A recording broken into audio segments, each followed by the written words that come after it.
Hi guys. கடந்த சில நாளாக பார்த்தீங்க அப்படின்னா இன்ஸ்டாகிராம் திறந்தாலே ஒரே இந்த ஸ்டூடெண்ட்ஸோட ப்ரொட்டஸ்ட் எகெயின்ஸ்ட் நீட் பார்த்தீங்கன்னா நிறைய ப்ராப்ளம்ஸ் போயிட்டுருக்கு. ஸோ அதை பற்றி நம்ம கொஞ்சம் பேசலாம் அப்படின்னு சொல்லிட்டு பார்த்தீங்க அப்படின்னா இந்த வீடியோ எடுத்திருக்கோம். ஸோ ஃபர்ஸ்ட் ஆஃப் ஆல் நம்ம எதுக்காக நீட் வேணான்னு சொல்கிறோம் அப்படின்னு சொல்லிட்டு ஃபஸ்ட்டு நம்ம தெரிஞ்சுக்கலாம்.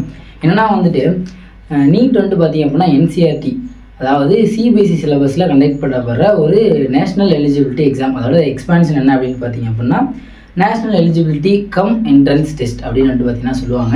இது எதனால் நம்ம தமிழ்நாட்டில் பேன் பண்ணோம் அப்படின்னு சொல்கிறோம் அப்படின்னு பார்த்தீங்க அப்படின்னா, சின்ன வயசுலேருந்து தமிழ் மீடியத்தில் ஸ்டேட் போர்டில் படிக்கிற ஒரு பையனால் சிபிஎஸ்சி சிலபஸை எப்படி ஹேண்டில் பண்ணி அதை கிளியர் பண்ண முடியும் அப்படின்னு சொல்லிட்டு பார்த்தீங்க அப்படின்னா ஒரு தயக்கம் இருக்குது. ஸோ அதனால பார்த்தீங்க அப்படின்னா நீட்டை பேன் பண்ணணும் அப்படின்னு சொல்கிறோம். ஸோ எக்ஸாக்டாக சொல்லணும் அப்படின்னா பார்த்தீங்க அப்படின்னா ஸோ டோட்டலாக பார்த்தீங்க அப்படின்னா நம்மக்கிட்ட மெடிக்கல் சீட் அப்படின்னு சொல்லிட்டு பார்த்தீங்கன்னா எவ்வளோ இருக்குது அப்படின்னா 1,29,603 சீட் பார்த்தீங்க அப்படின்னா மெடிக்கல் சீட் இருக்குது. ஸோ அதில் கவர்மெண்ட் சீட் எவ்வளோ இருக்குதுன்னு பார்த்தீங்க அப்படின்னா அரௌண்ட் பார்த்தீங்க அப்படின்னா 63,683 சீட் பார்த்தீங்கன்னா கவர்மெண்ட் சீட் இருக்குது. ஸோ மீதி பார்த்தீங்க அப்படின்னா ப்ரைவேட் சீட் எவ்வளோ இருக்குது அப்படின்னு பார்த்தீங்க அப்படின்னா 65,920 சீட் பார்த்தீங்க அப்படின்னா ப்ரைவேட் சீட் இருக்குது. அரௌண்ட் ஒரு 820 கவர்மெண்ட் காலேஜஸ், அதாவது மெடிக்கல் காலேஜஸில் இவ்வளோ சீட் பார்த்தீங்க அப்படின்னா இருக்குது. ஸோ இப்போது நீங்கள் கவர்மெண்ட் சீட் தான் உங்களுக்கு எடுக்கணும். ஸோ நீங்கள் படித்து எப்படியோ பாஸ் ஆகிட்டீங்க அப்படின்னாலும் உங்களால் கவர்மெண்ட் சீட் எடுக்கணும் அப்படின்னா நீங்கள் எவ்வளோ பர்சன்டேஜ் எடுக்கணும் அப்படின்னா ஒரு வருஷத்துக்கு பார்த்தீங்க அப்படின்னா நம்மக்கிட்ட 22 லட்சம் ஸ்டூடெண்ட்ஸ் பார்த்தீங்க அப்படின்னா நீட்டுக்கு அப்ளை பண்ணி அதில் அரௌண்ட் ஒரு 20 lakh ஸ்டூடெண்ட்ஸ் பார்த்தீங்கன்னா எக்ஸாம் அட்டன் பண்ணுறாங்க. ஸோ நீங்கள் கவர்மெண்ட் சீட் வாங்கணும் அப்படின்னா 98% பீப்புள்ஸோட அதிக மார்க் நீங்கள் எடுத்தீங்க அப்படின்னா மட்டும்தான் நீங்கள் கவர்மெண்ட் காலேஜில் உங்களுக்கு சீட் கிடைக்கும். ஸோ மீதியெல்லாம் பார்த்தீங்க அப்படின்னா ப்ரைவேட் காலேஜில் படிக்கணும். ஸோ ப்ரைவேட் காலேஜில் படிக்கிற அளவுக்கு பார்த்தீங்கன்னா ஒரு ஸ்டேட் போர்டில் படிக்கிற ஒரு மிடில் கிளாஸ் பையனால் அஃபோர்ட் பண்ண முடியாது. ஸோ அதனால் அவனோட மெடிக்கல் ட்ரீமே ஸ்பாயில் ஆகுது. ஸோ இந்த காரணத்தினால தான் பார்த்தீங்க அப்படின்னா நம்ம தமிழ்நாட்டில் நீட்டை பேன் பண்ணணும் அப்படின்னு சொல்லிட்டு பார்த்தீங்கன்னா நம்ம ப்ரொடெஸ்ட் பண்ணிகிட்டு இருக்கோம்.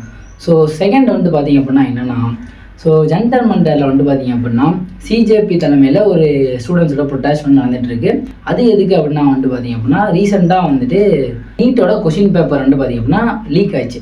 ஸோ அதில் சம்மந்தப்பட்ட ஆஃபீஸர்ஸ் மேலே சட்டப்படி சிவியராக ஆக்ஷன் எடுக்கணும் அப்படின்னு சொல்லிட்டு ஒரு கோரிக்கை வச்சுருக்காங்க. ஸோ ரெண்டாவது என்ன அப்படின்னா நம்ம இந்தியாவோட எஜுகேஷன் மினிஸ்டர் தர்மேந்தர் பிரதான் பார்த்தீங்க அப்படின்னா பதவி விலகல் செய்யணும் அப்படின்னு சொல்லிட்டு ரெண்டாவது கோரிக்கை வச்சுருக்காங்க. அடுத்த இது ரெண்டே பார்த்தீங்க அப்படின்னா இப்போ மோடி தலைமையான அரசு பிஜேபி பார்த்தீங்க அப்படின்னா பண்ணித்தரோம் அப்படின்னு சொல்லிட்டாங்க. ஸோ இன்னும் இந்த போராட்டம் முடியல. ஸோ அடுத்த 3 கோரிக்கை என்ன வச்சுருக்காங்க அப்படின்னு பார்த்தீங்க அப்படின்னா அந்த நீட்டில் அந்த பேப்பர் லீக்னால உயிரிழந்த குடும்பங்களுக்கு பார்த்தீங்கன்னா 1 கோடி காம்பன்சேஷன் கொடுக்கணும் அப்படின்னு சொல்லியிருக்காங்க.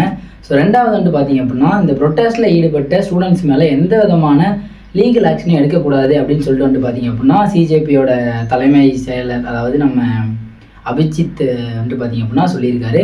ஸோ மூணாவதாக என்ன அப்படின்னா ஸோ எங்கள் மேலே வன்முறையாக பார்த்தீங்க அப்படின்னா அடிதடி நடத்தினது லத்தி சார்ஜ் பண்ண போலீஸ் அண்ட் டெல்லியோட போலீஸ் அண்ட் பார்த்தீங்கன்னா ஆர்மி பார்த்தீங்கன்னா நம்மக்கிட்ட சாரி கேட்கணும் அப்படின்னு சொல்லிட்டு டிமாண்ட் வச்சுருக்காரு. ஸோ இதை தொடர்ந்து பார்த்தீங்க அப்படின்னா நம்ம இந்தியாவில் பல இடங்கள் பங்களாதேஷ், மகாராஷ்டிரா, பீகார், தமிழ்நாட்டில் பார்த்தீங்கன்னா சென்னை, கோயம்புத்தூர், இந்த மாதிரி நிறைய இடத்துல பார்த்தீங்க அப்படின்னா இதுக்கான ப்ரொட்டஸ்ட் நடந்துகிட்ருக்கு.